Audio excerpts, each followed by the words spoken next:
बात करें भारत का एक ऐसा इलाका जिसे दिल्ली एनसीआर कहा जाता है, आज वो गैस चैम्बर जैसे की चपेट में नज़र आ रहा है। सुबह जब हम उठते हैं तो लगता है जैसे फॉग ही फॉग हो रहा हो, शाम ढलते ही फिर ऐसा लगता है कि जैसे अंधेरा होना जल्द शुरू हो गया हो।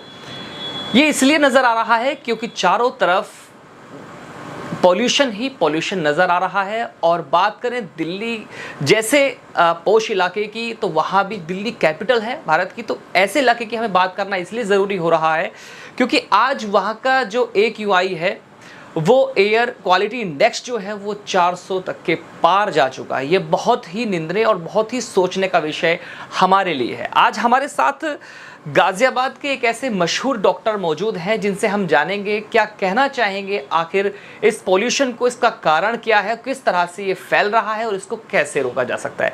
सबसे पहले डॉक्टर साहब, आपका स्वागत है हमारे इस प्लेटफॉर्म पर। जी नमस्कार। क्या कहना चाहेंगे, आज दिल्ली एनसीआर जैसे इलाके और गाजियाबाद में बढ़ रहा है लगातार पॉल्यूशन, क्या इसकी वजह है और इसको कैसे रोका जा सकता है? वो देखिए, जो अभी हमने खबरों में देखा है और वैसे भी फील कर रहे हैं बाहर निकल के, जो आज का इंडेक्स है उसमें दिल्ली नंबर 1 है और गाजियाबाद नंबर 2 है। तो एनसीआर के दो शहर आपस में 1 और 2 हैं। तो ये एक क्रिटिसिज्म का विषय है कि गाजियाबाद को हमें सफाई में नंबर 1 बनाना था, इंदौर की तरह बनाना था, लेकिन ये पॉल्यूशन की वजह से नंबर 1 बना है। तो इसमें जो मेयर एंड मेयर की टीम है, ये सब उनको सोचना चाहिए कि हमारा शहर ये पॉल्यूशन की वजह से नंबर 1 क्यों बना है। इसको अच्छा होने के लिए क्या काम करना है। जो कूड़े का निस्तारण है वो ठीक से नहीं हो पा रहा है, बीच बीच में आग जल रही है जो कूड़े में, और फोटो अखबारों में हम देखते हैं रोज़ की उसकी वजह से गैसेस निकलती हैं। उसके साथ साथ जो कंस्ट्रक्शन वर्क चल रहा है चारों तरफ, वो GDA का मुद्दा आ जाता है।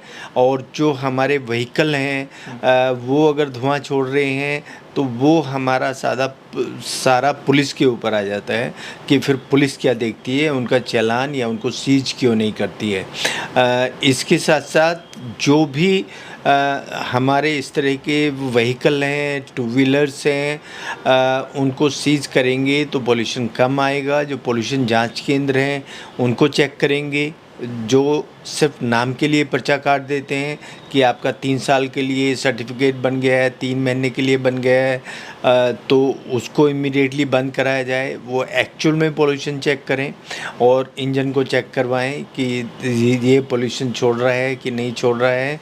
और इसमें बीच बीच में यहाँ पर लॉकडाउन होना चाहिए, भले ही वो वीकली करें, लेकिन इसमें लॉकडाउन होना चाहिए। सिर्फ इसको एनवायरमेंटल इमरजेंसी घोषित करके ही ऐसा हो सकता है, उसके बिना नहीं हो पाएगा। सर, अभी तो इतना पोल्यूशन हो रहा है, अभी दिवाली ढंग से भी नहीं आई है, तो दिवाली के बाद क्या हालात हो सकते हैं?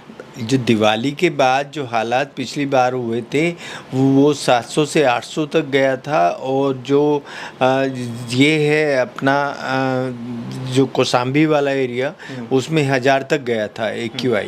वही उम्मीद हम इस बार भी कर रहे हैं कि हो सकता है कि ऑक्सीजन चैम्बर्स इनको रास्ते में बनाने पड़ें कि वहाँ थोड़ा सा ऑक्सीजन लोग ले लें फिर आगे बढ़ें। तो ये कंडीशन यहाँ पर बन के आ गई है। अच्छा सर, एक बात मैं जानना चाहूँगा कि जैसे यहाँ पर लगातार सेंट्रल गवर्नमेंट से भी, स्टेट गवर्नमेंट से भी, अगर स्टेट्स की भी अगर हम बात करते हैं तो पौधारोपण की बहुत ज़्यादा बात की जाती है। अभी 3 महीने पहले, 2 महीने पहले जो है प्लांटेशन को लेकर के बहुत बड़ी बड़ी बातें की गई थी, लेकिन क्या अगर धरातल पर हम बात करें, जो वो पौधे हमने ऑक्सीजन क्रिएट करने के लिए लगाए थे, क्या वो अभी भी जिंदा हैं या उनकी रेख देख नहीं हो पा रही? उस पर नहीं, देखिए, वो तो छोटे पौधे हैं जो लगाए गए हैं उनकी कोई देखभाल नहीं होती है तो मर जाते हैं। जो हमारे पास बड़े पौधे हैं, जब ये पॉल्यूशन उनके ऊपर, पत्तों के ऊपर चिपकेगा तो उनको भी मार देगा। तो उसकी वजह से, इस पोल्यूशन की वजह से पतझड़ और हो जाएगी, जो ऑक्सीजन की और कमी करेगा एनवायरनमेंट में। ऑलरेडी 21% ऑक्सीजन होती है जो 8 तक पहुंच गई है एनवायरनमेंट में। और सब जो गैसेज हैं उसमें कार्बन मोनोऑक्साइड होता है, सल्फर डाइऑक्साइड होता है, उसमें नाइट्रस ऑक्साइड होता है। वो सब हमें हार्म करता है, हमारे साइनस में जाके इकट्ठा होता है तो साइनसाइटिस करता है और फेफड़े की झिल्ली को जाम कर देता है, जिसको एटिलेक्टेसिस बोलते हैं। हाइपोक्सिया होता है, ब्रेन की बीमारी होती है, हार्ट की बीमारी होती है। और इसमें अधिकतर ये देखा गया है कि लास्ट स्टेज में लंग कैंसर जैसी बीमारियां हो सकती हैं इसमें, क्योंकि हैवी मेटल्स भी होते हैं। पर देखने वाली बात यही है कि अपने आसपास के पौधे कोई साफ़ नहीं कर रहा है, उस पे जितनी धूल जमी है उसको जमे रहने देते हैं, तो पौधे भी ऑक्सीजन बनाने में ऐसा लगता है कि असमर्थ हैं आज की तारीख में। अरे सर, हम क्या कहना चाहेंगे, दिवाली का त्यौहार है तो किस तरह से दिवाली मनानी चाहिए? दिवाली पे मैं आपके चैनल के माध्यम से सब जनता को ये बताना चाहूँगा कि आतिशबाजी बिल्कुल ना करें, क्योंकि अभी से हमारी हवा में जहर है और ये जो जहर है ये हमारे बच्चों को और जो हमारी बहनें हैं जो प्रेग्नेंट हैं उनको, और जो स्पोर्ट्समैन हैं वो बाहर निकल के अपनी कोई एक्टिविटी नहीं कर पा रहे हैं, या जो एसी में बैठे हैं उनको छोड़ के जितने भी काम करने वाले लोग हैं, मज़दूर हैं, जो झुग्गी झोपड़ी वाले हैं, जो ठेली वाले हैं, जो टू व्हीलर वाले हैं, वो सब इसकी चपेट में आ रहे हैं।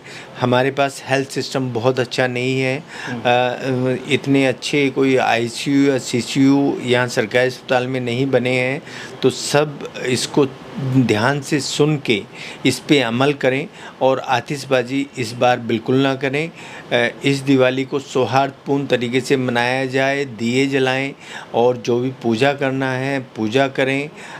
वो अमावस्या के दिन होगी, अमावस्या 31 तारीख को पड़ रही है, तो उसमें हम लक्ष्मी पूजन कर सकते हैं और दीपक जला सकते हैं। जैसा कि आपने देखा कि मेरे साथ गाज़ियाबाद के वरिष्ठ डॉक्टर बीपी त्यागी ने लोगों को ये बताया है कि दिवाली किस तरह से मना ली है, क्योंकि दिल्ली एनसीआर के क्षेत्र में लगातार बढ़ते पोल्यूशन को लेकर के कहीं ना कहीं जीवन संकट में आता नजर आ रहा है। बने रहिए मेरे साथ, मैं चौधरी अफसर हमारे सहयोगी के साथ। Asian news headlines, Ghaziabad.